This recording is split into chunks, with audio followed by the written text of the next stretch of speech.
Harry put $50,000 into dividend ETFs back in 2017. 8 years later, his portfolio looks nothing like he expected. Not because he sold anything, but because one decision he almost didn't make changed everything.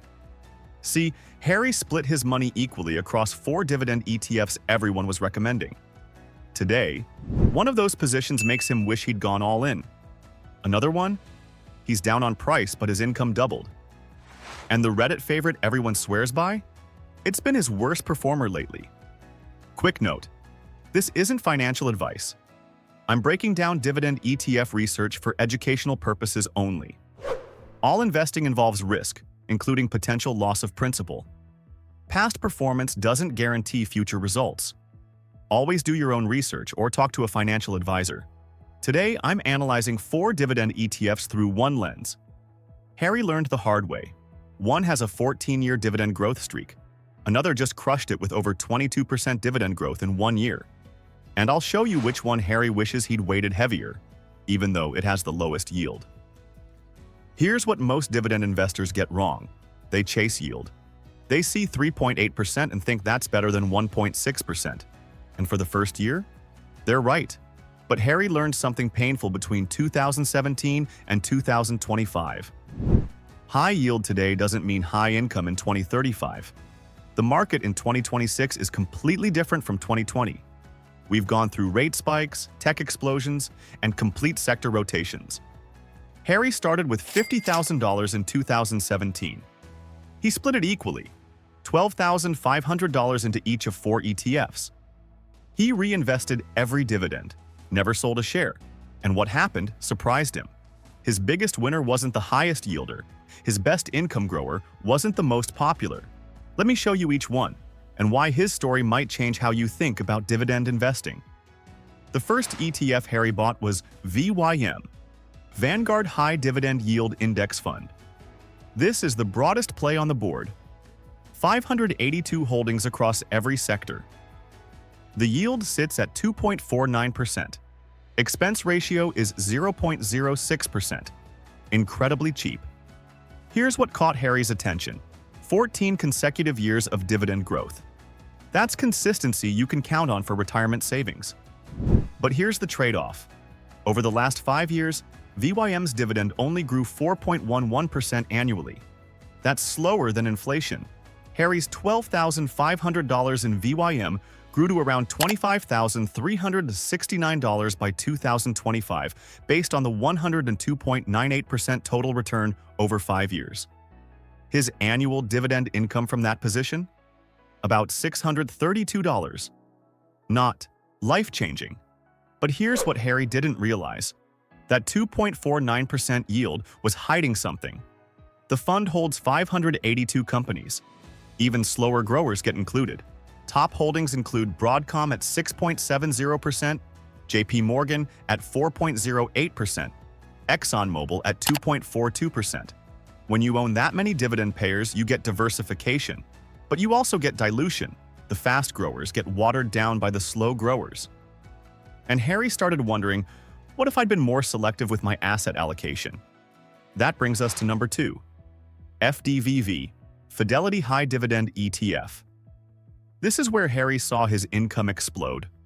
Look at this number, 22.04% dividend growth last year alone, 22%.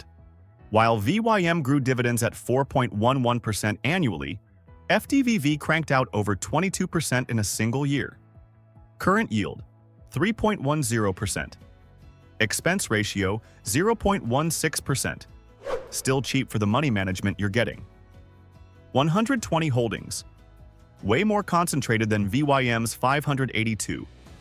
FDVV's 5-year total return? 138.78%. That crushed VYM's 102.98%. Harry's $12,500 in FDVV turned into approximately $29,848. His annual dividend income from this position? About $926. That's nearly 50% more income than VYM. But here's the catch. FDVV is only 8 years old. There's no 10-year track record, and it's 26% weighted in technology. That's concentrated. Top holdings? NVIDIA? at 6.36%, Microsoft at 5.56%, Apple at 5.19%, Broadcom at 3.04%. These aren't traditional dividend stocks. These are growth companies that happen to pay dividends. Harry loves the income growth for his investment portfolio, but he knows this fund hasn't been tested in a real bear market. Still, he's not selling, because the dividend growth is exactly what he's building for long-term wealth building. Now let's talk about the elephant in the room. SCHD, Schwab US Dividend Equity ETF. This is Harry's biggest position, and lately, it's been his biggest headache. Here's the truth. SCHD is down negative 2.52% over the last year.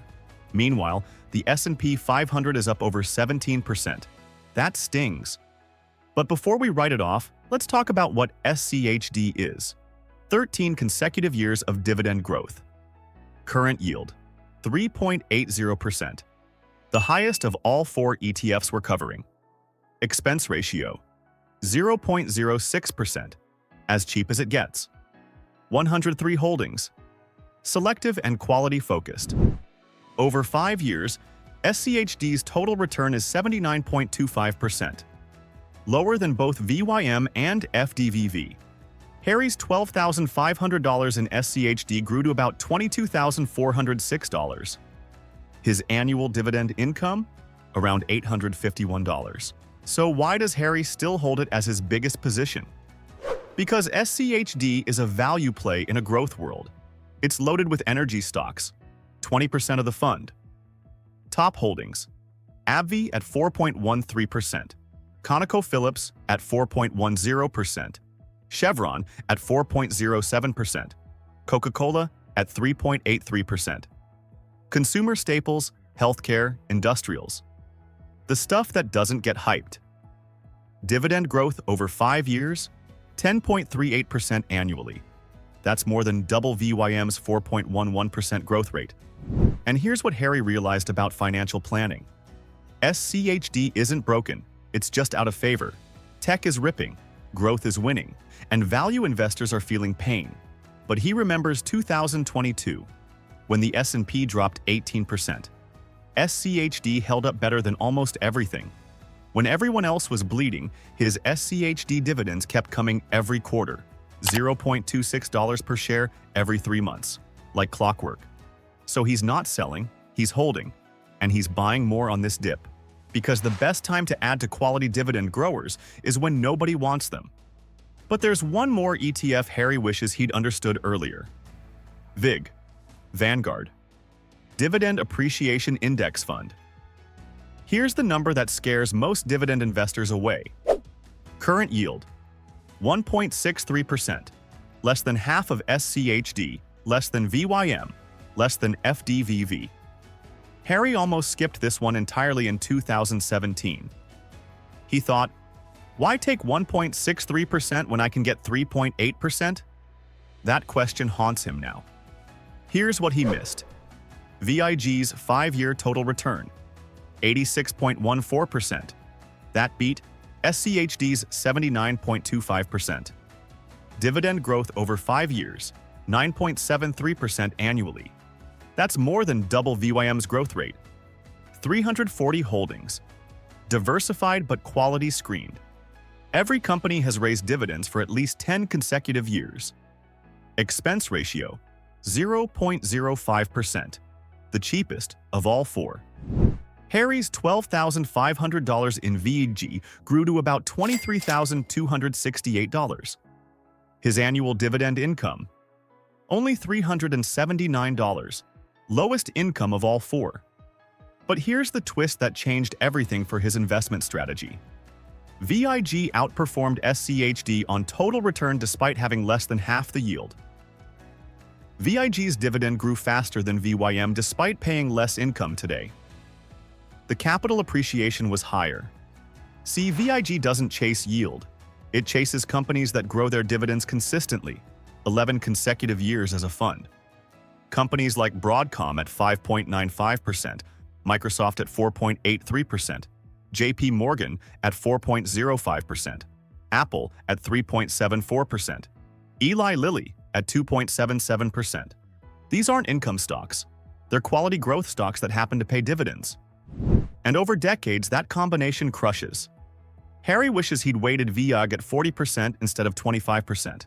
Because at 35 years old when he started, he didn't need income yet. He needed growth with income. He needed compound interest working for 30 years. And VIG delivered growth with income, not income instead of growth. That's the critical difference for wealth building in your 30s and 40s. So here's what Harry figured out after 8 years. The best dividend ETF depends on where you are in life. If you're young, 20s, 30s, early 40s, you don't need 3.8% yield today.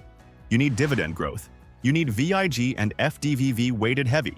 Maybe 40% VIG, 35% FDVV, split the rest. Lower yield now, but compounding income later for retirement savings. If you're near retirement, 50s, 60s, you might want that 3.8% from SCHD now. You might want VYM's 582 holdings spreading risk, because you're shifting from growth to income generation.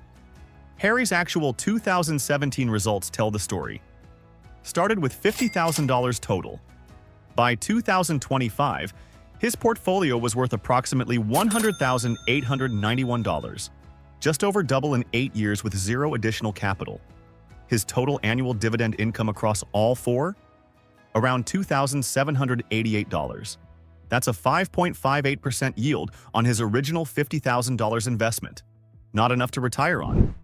But remember, he never added another dollar, just reinvested dividends automatically. And here's the powerful part about passive income.